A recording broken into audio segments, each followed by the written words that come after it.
Hello.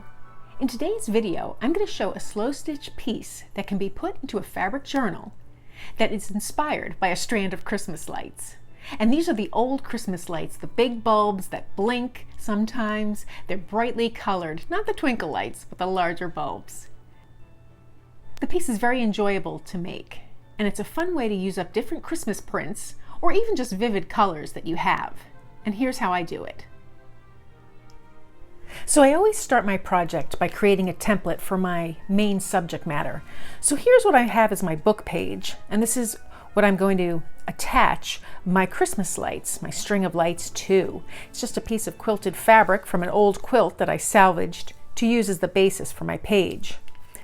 Now to make that template, I just have a piece of cardstock here, and I just sketched an old-fashioned Christmas light that I'm going to put all over my page.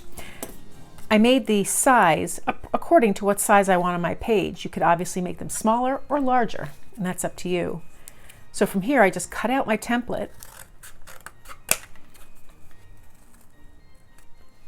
So I have the template for my light, and that's what I'm going to cut out from my fabric. So I'll set my page aside for now.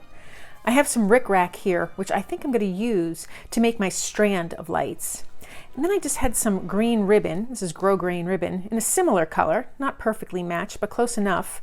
And this is going to be the stem of my ornament, just the little part on the basis of that bulb. So I clip that off my template here. Now I have my different colors of fabric. Some of these came from a pack, like a charm pack or squares. So they kind of match. There are lots of reds, some greens, and some of this beautiful turquoise. But I think I might want to use some other colors. So I just found other fabric in my stash with a little more green, and that'll give me a nice variety. So the next stage is to cut out a few of these. So I'll cut out one or two from each of these fabrics. I can just trace around my image here, and I'll just cut them out. Now this is erasable pen, so that I can just go over it with an iron. And if there's a pattern on the fabric, which there is on this plaid fabric, I can decide if it matters to me where that image is and the direction of that.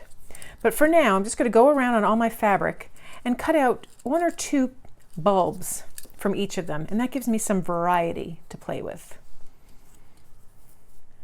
So now I've cut out my bulbs from my fabric, so I have an assortment of colors. I have my little template here in case I decide I want additional ones of particular colors. I'm going to take my ric-rac, because this is going to be the strand of lights that I have, and I'm just going to kind of create a little bit of a pattern here. And I want it to go off the page. This way it looks like it's just coming around. And I think I'll leave a little bit extra hanging off the page. I won't snip it down, because I might use that when I actually attach that to the page of my book. So right now I'm just kind of creating a little bit of a scene, a little placement of this ric-rac, how I want it. So more or less, I think that's what I'm going to go with.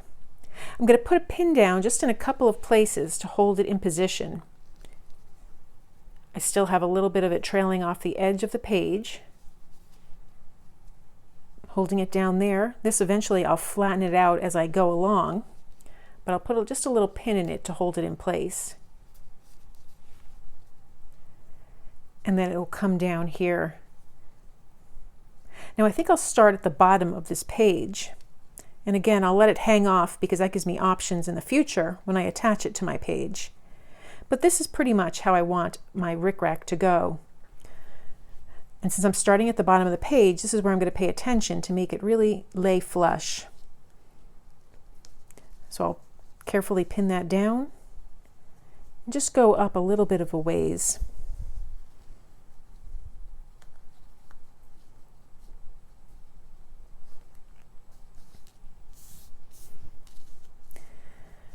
So starting at the base, I can start putting on my bulbs.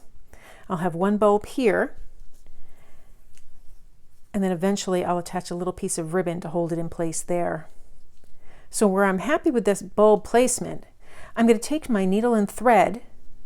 I have a needle with some matching or coordinating thread, and I'm just going to stitch around the edge of that bulb. I don't want my bulb to be too far from my ric-rac. And I'll just make teeny little stitches all the way around my bulb. So now that I have my first bulb stitched down, it anchored down really nicely. I'm happy with the way that looks. So now I'm going to actually stitch down all of my ric-rac, and I want to stitch it flush. So I can move it around. I think I'll just pull this a little closer to my bulb, take some thread that matches the ric-rac, and just tack a few stitches every now and again. I can either go up through the ric-rac, but the ric-rac's pretty tough, so I'm just going to come up on the side of it and stitch across, kind of like a couching stitch, just to hold it in place. And I can do this over every rung of the ric-rac, just so that it looks nice and stable and neat. But that's up to you, how often you want to tack it down. So I'll tack it down all the way along my page, and we'll take a look at it. So now I have all the ric-rac tacked down with stitches, and as the curves got tighter, the stitches got more close together, just so that it would lay flat. So that's something to consider if you're using a really stiff piece of cording. You can always just stitch it with just stitches to make your strand as well, so that's an option. Now the fun part begins, where I get to design what I want to do here. And I can just play around with where I want to put my little bulbs. And I can always just change it up as I go. I can decide I only want to use one type of fabric, and I'll go back and just cut out different ones. But I'm really pleased with the way this is coming out. Now when I get closer to here, my bulbs are going to lay on top of that strand, and that's okay. And then some bulbs might even go off the page, and that's okay too. So I'll just play around to see how it's coming along. And I don't want to put too many items together, close together, that are similar. So I'm going to put that one there, and I'll look for one more right there. So I'm pleased with how that comes out. I'm just going to tack all of them down with a pin, and then I'm going to tack them all down with some stitching. And I'll try and match the stitching thread to the main color that I see here. So this I might use blue and red on the others and green here. So I'll stitch them all down, and then we'll come back and take a look at where we're at. So now I stitched down all of my bulbs right around the strand here. So the next stage that I want to do is I want to add a little bit of a holder for the bulb. So I cut a piece of grosgrain ribbon here to a little more than 1 inch long, and I'm going to fold it in thirds so that there's no seam showing. And then I'm just going to put it down where I want it and stitch it in place using matching green thread. So here's one. I can tack it down.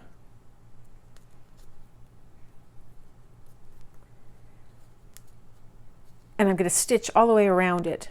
And I'll do that for each of these bulbs. And then we'll come back and take a look at our piece. So now I've stitched down all the little light holders for each of the bulbs. I'm happy with the way this looks. I could stop here and just have it prepared to add to my fabric journal, but I think I'd like to do a little stitching besides. So I'm going to take the matching thread to the bulb and just do like a little halo of stitches all the way around, echoing the shape of each of these bulbs according to the color. So on the bottom one here, I'll start with some red, and I'm just going to go around emphasizing that shape. I'll start closest to the little stem here and make small little stitches, spacing them equal distance from the bulb. And I'll just go around.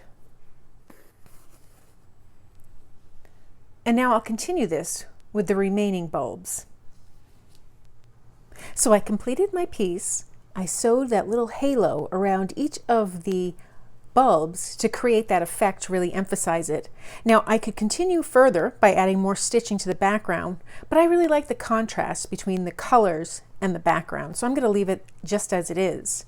When I'm ready to add it to my fabric journal, I have a few options because I have the tails hanging off here and I have the light bulbs coming out. I'm going to save these little scraps here and just keep them with this page here until I'm ready to add it to my journal. And this way I can always incorporate more of them if I want. So that's how I make my slow stitch piece, inspired by a strand of Christmas lights.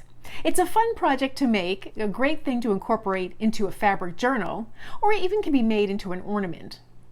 Thanks for joining me.